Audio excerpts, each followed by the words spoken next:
Hi, നമ്മുടെ വീടുകളിലെ ബൊഗേൻവില്ലയൊക്കെ പൂവിടുന്ന സമയമാണ് കേട്ടോ ഇപ്പം. ഇതിനു മുമ്പായിട്ട് ഒരു സെപ്റ്റംബർ മാസമെങ്കിൽ ഇതെല്ലാം ഒന്ന് പ്രൂൺ ചെയ്തിട്ട് വളമിട്ട് കൊടുക്കേണ്ടതായിരുന്നു. എങ്കിൽ മാത്രമേ നല്ല രീതിയിൽ പൂക്കൾ ഉണ്ടാകത്തുള്ളൂ. ഇതിലിപ്പം പൂവിടാൻ തുടങ്ങി കേട്ടോ. ഇങ്ങനെ പൂവിട്ടിട്ട് കാര്യമില്ല, ഒന്നോ രണ്ടോ കമ്പയിലൊക്കെ കുറച്ച് പൂക്കളായിട്ടൊക്കെ നിൽക്കും. പക്ഷെ ഇങ്ങനെ നമ്മൾ നല്ല രീതിയിൽ ഒരു സെപ്റ്റംബർ ഒക്ടോബർ ആദ്യം ഈ സമയത്ത് അത് പ്രൂൺ ചെയ്ത് വളമിട്ട് കൊടുക്കുകയാണെങ്കിൽ നല്ലതുപോലെ ശിഖരങ്ങളൊക്കെ വന്ന് തഴച്ച് വരികയും ചെയ്യും, നല്ല രീതിയിൽ പൂക്കൾ ഇടുകയും ചെയ്യും. അപ്പൊ അതിന് മുന്നോടിയായിട്ട് നമ്മൾ ഇതുപോലെ ഒന്ന് എല്ലാം ഒന്ന് കട്ട് ചെയ്തെല്ലാം ഒന്ന് വൃത്തിയാക്കി കൊടുക്കേണ്ടതാണ്. ഞാൻ എന്തായാലും പ്രൂൺ ചെയ്യാൻ പോവുകയാണ്. ഇപ്പോഴാണ് കുറച്ച് വൈകിയെങ്കിലും ഇപ്പോഴാണ് പ്രൂൺ ചെയ്യാൻ പറ്റിയ സമയം. അപ്പൊ ഇതുപോലുള്ള കട്ടറെങ്കിലും ഉപയോഗിച്ച് വേണം കട്ട് ചെയ്യാൻ കേട്ടോ.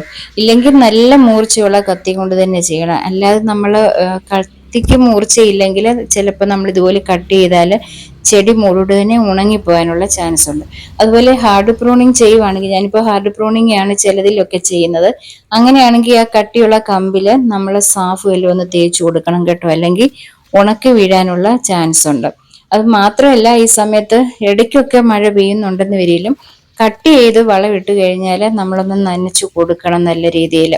എങ്കിൽ മാത്രമേ ബൊഗേൻവില്ല നല്ല രീതിയിൽ കിളിർത്ത് വരികയുള്ളൂ. അപ്പൊ ഞാൻ എൻ്റെ കൈവശം കുറെ ചട്ടികളിൽ ഇങ്ങനെ വെച്ചിട്ടുണ്ട് ബൊഗേൻവില്ല. ഇതെല്ലാം ഞാനൊന്ന് കട്ട് ചെയ്ത് വിടുകയാണ്. കഴിഞ്ഞ തവണ പൂക്കൾ കഴിഞ്ഞിട്ട് ഒരു തവണ ഞാൻ എല്ലാം ഒന്ന് കണ്ടിച്ച് വിട്ടതാണ് കേട്ടോ. പക്ഷെങ്കിൽ വീണ്ടും ഇതുപോലെ കിളിർത്ത് വന്നു. അതുകൊണ്ടാണ് വീണ്ടും ഞാൻ ഒന്നുകൂടെ കട്ട് ചെയ്യുന്നത്. അപ്പൊ എല്ലാ ചെടികളും ഒന്ന് ആദ്യം തന്നെ കട്ട് ചെയ്യട്ടെ. ഞാൻ എൻ്റെ ബൊഗേൻവില്ലേസ് എല്ലാം കണ്ടത് നല്ല രീതിയിൽ കട്ട് ചെയ്തിട്ടുണ്ട്. ഹാർഡ് പ്രൂണിങ് ആണ് കൂടുതലും ചെയ്തിരിക്കുന്നത് കേട്ടോ. അതിനുശേഷം നമ്മൾ ഇതേപോലെ പോട്ടിനുള്ളിലുള്ള മണ്ണുകളെല്ലാം നല്ലതുപോലെ ഒന്ന് ഇളക്കി വിടണം.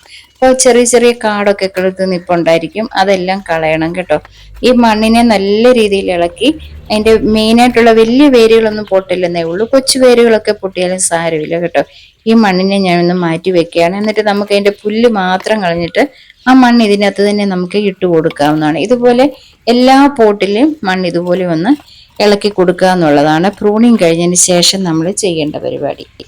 അതിനുശേഷം നിങ്ങൾ സാധാരണ ഏത് വളമാണോ ചെടികൾക്ക് ഇട്ട് കൊടുക്കുന്നത് അതിടാവുന്നതാണ് കേട്ടോ. ഞാനിവിടെ ജൈവവളം മാത്രമേ ഉപയോഗിക്കത്തുള്ളൂ. അത് കാരണം ഞാൻ ജൈവ സ്ലറി ഉണ്ടാക്കി വെച്ചിട്ടുണ്ട്.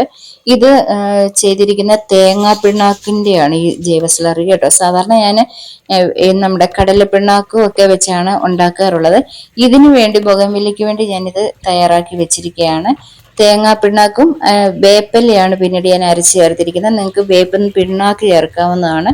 ഇതിനകത്ത് ഞാൻ ഇട്ടിരിക്കുന്നത് തേങ്ങാ പിണ്ണാക്ക്, വേപ്പല അരച്ചത്, പിന്നെ നമ്മൾ സാധാരണ തേയില എടുത്തതിന് ശേഷമുള്ള തേയിലച്ചണ്ടി ഉണ്ടല്ലോ, അത് എടുത്തിട്ടുണ്ട്. പുളിച്ച കഞ്ഞിവെള്ളത്തിലാണ് മിക്സ് ചെയ്തിരിക്കുന്നത്. കാര്യം വേപ്പലയോ അല്ലെ വേപ്പിൻ പിണ്ണാക്കോ ഇടുന്നതിന്റെ കാര്യം തേങ്ങാ പിണ്ണാക്കിനൊരു മധുരമുണ്ട്, അപ്പോൾ ഉറുമ്പിന്റെ ഒക്കെ ശല്യം വരും.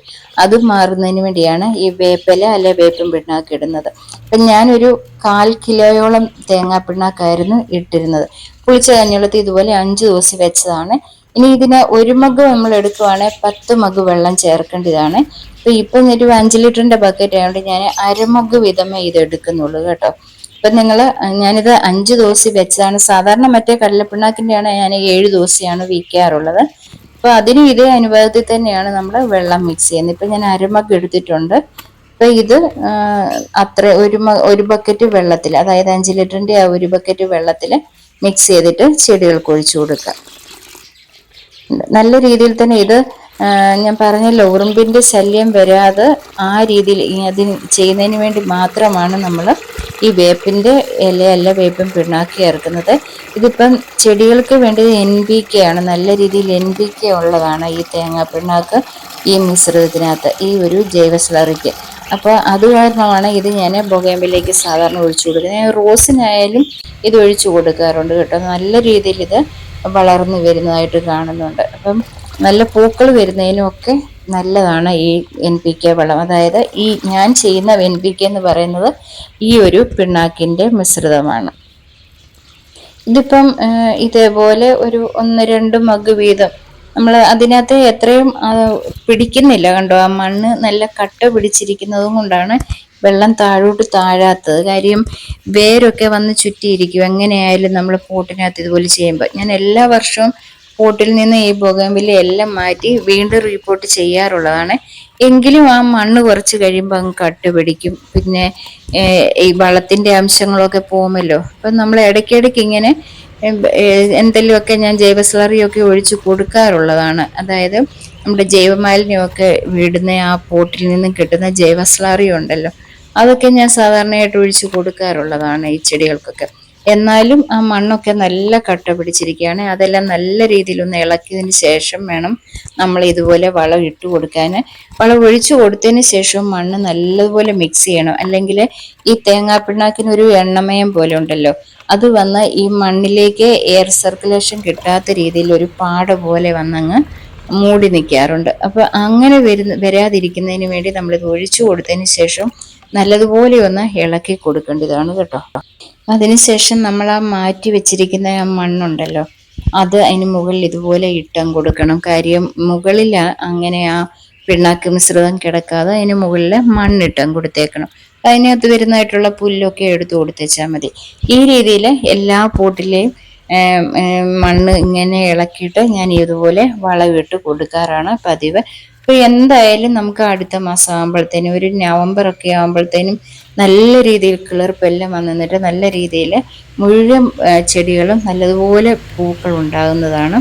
അപ്പോൾ അതിനുവേണ്ടിയാണ് ഈ സമയത്ത് പ്രൂൺ ചെയ്ത് വളമിട്ട് കൊടുക്കുന്നത്.